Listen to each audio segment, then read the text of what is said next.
Hello students, मेरा नाम अभिषेक है। और बच्चों, जैसा कि हमने क्लास 8 की साइंस में लास्ट चैप्टर माइक्रो ऑर्गेनिज्म के बारे में पढ़ा था, पहली क्लास, जिसमें हमने माइक्रो ऑर्गेनिज्म और उनकी क्लासिफिकेशन के बारे में जाना था। हमने फ्रेंडली माइक्रो ऑर्गेनिज्म के बारे में जाना था। कुछ माइक्रो ऑर्गेनिज्म हार्मफुल होते हैं, लेकिन आज हम बात करते हैं उनके डिटेल में कि कैसे माइक्रो ऑर्गेनिज्म फ्रेंडली होते हैं, ऐसे क्या क्या यूजेस होते हैं जिसकी वजह से हम माइक्रो ऑर्गेनिज्म को फ्रेंडली बोलते हैं। तो बच्चों, जैसे कि लेक्चर 2 में आज हम बात करेंगे, जैसे सबसे पहला फ्रेंडली माइक्रो ऑर्गेनिज्म का सबसे पहला यूज है making of curd and bread. बेटा, कर्ड का नाम सभी ने सुना है। कर्ड मतलब सोड मिल्क यानी दही। अब दही कैसे बनता है? दही बनता है एक बैक्टीरिया की हेल्प से। उस बैक्टीरिया का नाम क्या है? Lactobacillus bacteria.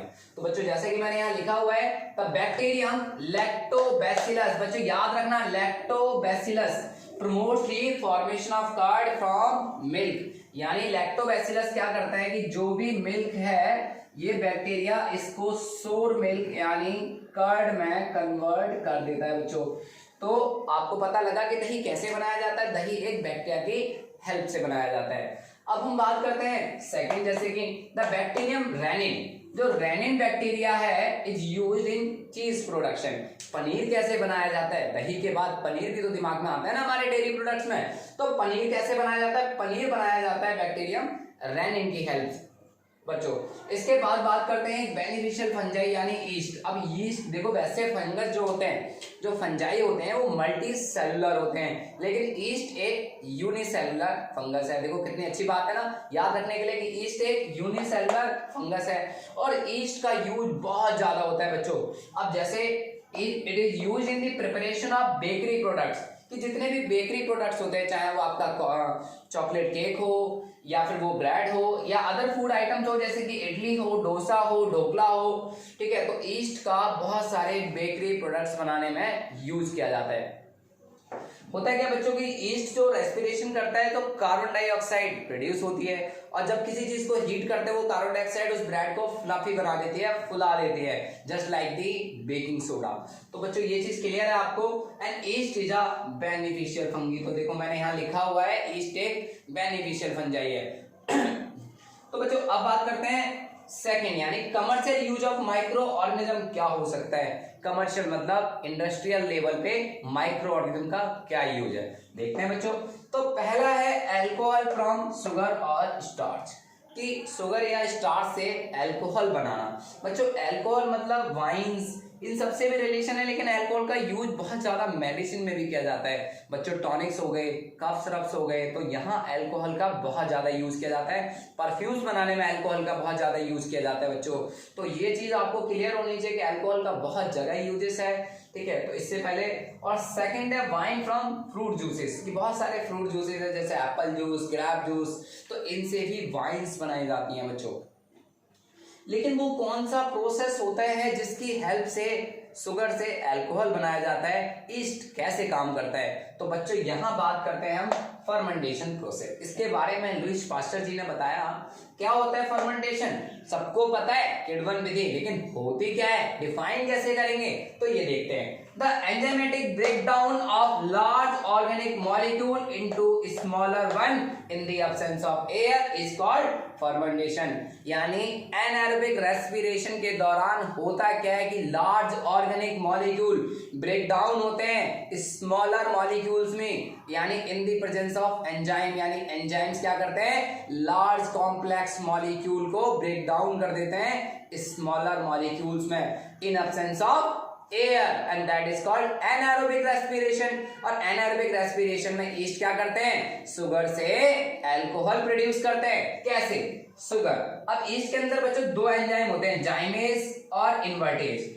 अब जाइमेज एंजाइम क्या करता है कि शुगर को ग्लूकोज और फ्रुक्टोज में ब्रेक डाउन कर देता है। देन होता है क्या है कि ग्लूकोज को फिर इन्वर्टेज जो एंजाइम होता है वो उसको एथाइल अल्कोहल और कार्बन डाइऑक्साइड में ब्रेक डाउन कर देता है। तो बच्चों, जो CO2 प्रोड्यूस होती है एनारोबिकली वो रिलीज हो जाती है, और जो हमारे पास कंपाउंड बचता है and that is called ethyl alcohol.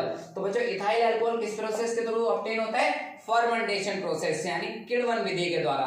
जैसे ग्रेप्स फर्मेंटेटेड हो जाते हैं, ठीक है, ऐसे ही शुगर का इथाइल अल्कोहल में कन्वर्ट होना एक प्रोसेस है, उस प्रोसेस का नाम है फर्मेंटेशन।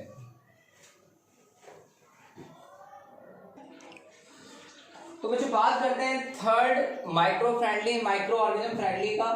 तो थर्ड यूज क्या है कि medicinal use of micro organism. जैसे कि अभी हमने कमर्शियल यूज पढ़ा, अब हम बात करते हैं मेडिसिनल यूज, यानी मेडिकल इंडस्ट्री में इसका सबसे बड़ा यूज है क्या। जैसे कि for production of antibiotics and vaccine. बच्चों एंटीबायोटिक्स का नाम आपने सुना होगा, प्रतिजैविक।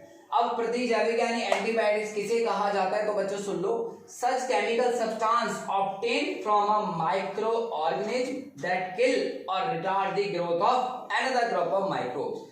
यानी they are made from micro organism to kill the growth of micro organism. यानी माइक्रो ऑर्गेनिज्म से ही बनाए जाते हैं माइक्रो ऑर्गेनिज्म को मारने के लिए। और antibiotics are more effective in bacterial disease not in viral disease, because antibiotic break the cell wall of bacteria, but in a human body there is no side effect of antibiotics because human body have no cell wall. Cell wall is only present in plant.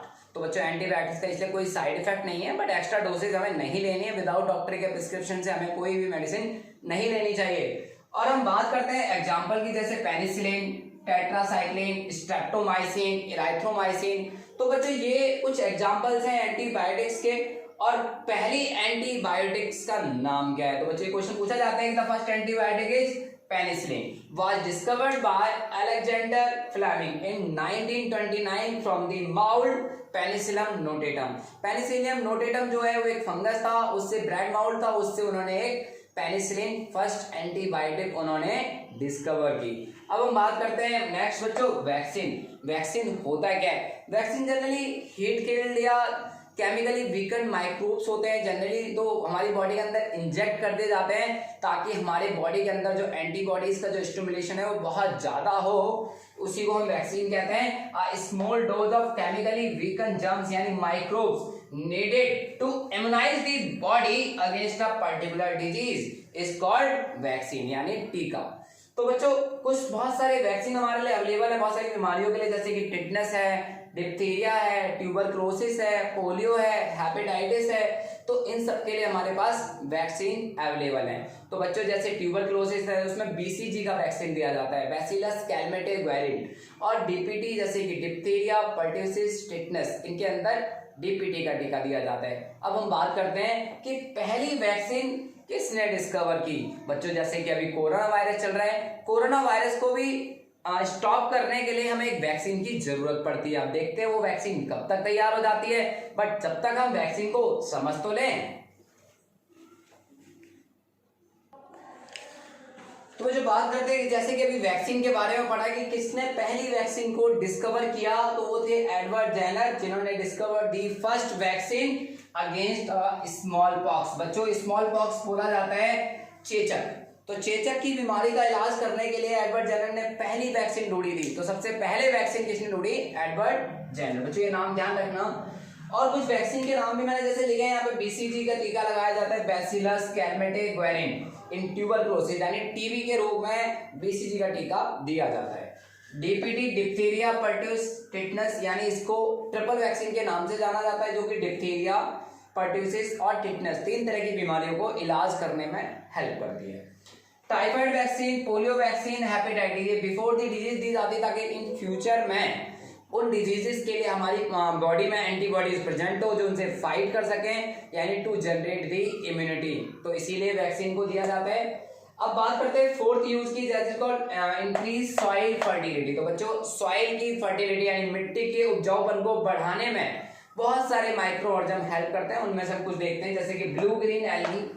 Blue green algae को बच्चों cyanobacteria भी कहा जाता है। ये एक unicellular prokaryotic organism भी है और it can fix atmospheric nitrogen as nitrogenous compound in the soil, जैसे कि नाइट्रेट्स, नाइट्राइट्स, इस तरह के कंपाउंड्स में ये फिक्स कर देते हैं नाइट्रोजन को, क्योंकि कोई भी प्लांट एटमॉस्फेयर से नाइट्रोजन डायरेक्टली नहीं ऑब्टेन करता, वो उसे कंपाउंड्स की फॉर्म में ही ऑब्टेन करते हैं, तो इसलिए ये यूज किया गया है। और नेक्स्ट है सिम्बायोटिक बैक्टीरिया, जैसे कि राइजोबियम की बात करें, this is present in the root nodule of the legume plant. की जितने भी दाल वाले फसलें होती हैं, जितने भी पल्सिस प्लांट्स हैं, उनकी जो रूट नोड्यूल्स होती हैं, उनकी जड़ों में जो गांठें प्रेजेंट होती है, वहां पे एक बैक्टीरिया होता है राइजोबियम, और जिसका उन रूट नोड्यूल के साथ एक सिम्बायोटिक रिलेशन होता है, जो किसी भी नाइट्रोजन को नाइट्रोजनस कंपाउंड में कन्वर्ट करते हैं, एटमॉस्फेयर से नाइट्रोजन को एब्जॉर्ब करते हैं। तो बच्चों ये चीज क्लियर होना चाहिए। Living plant absorb nitrogen and convert it into nitrogenous compounds में कन्वर्ट कर देते हैं नाइट्राइट एंड नाइट्रेट्स, और वो बनाने में हेल्प करते हैं एमिनो एसिड, और एमिनो एसिड मतलब प्रोटीन। अब नेक्स्ट है आपका यूज क्लीनाइजिंग द एनवायरनमेंट की। बहुत सारे डिकम्पोजर्स होते हैं बैक्टीरिया जो डिकम्पोजिंग का काम करते हैं, जो dead and decade organic matter को कन्वर्ट कर देते हैं, सॉइल के अंदर मिक्स कर देते हैं। और एनारोबिक बैक्टीरिया की बात करें तो वो degrade the animal Dang into biogas, जो क्या काउ डंग जो होता है उसको एनारोबिक बैक्टीरिया क्या कर देते हैं, डिकम्पोज करते हैं और बायोगैस प्रोड्यूस करते हैं। और बायोगैस में बच्चों सबसे ज्यादा गैस होती है मीथेन गैस। एंड जो स्लरी बचता है, जो वेस्ट मटेरियल बचता है, उसका यूज करते हैं एज ए मेन्योर। तो बच्चों आज की क्लास में हमने देखा कि कैसे माइक्रो ऑर्गेनिज्म हमारे लिए फ्रेंडली हो सकते हैं, और आज हमने उनके 5 या 6 यूजेस को भी पढ़ा। तो बच्चों नेक्स्ट क्लास में मिलते हैं हम नेक्स्ट टॉपिक के साथ। Thank you so much.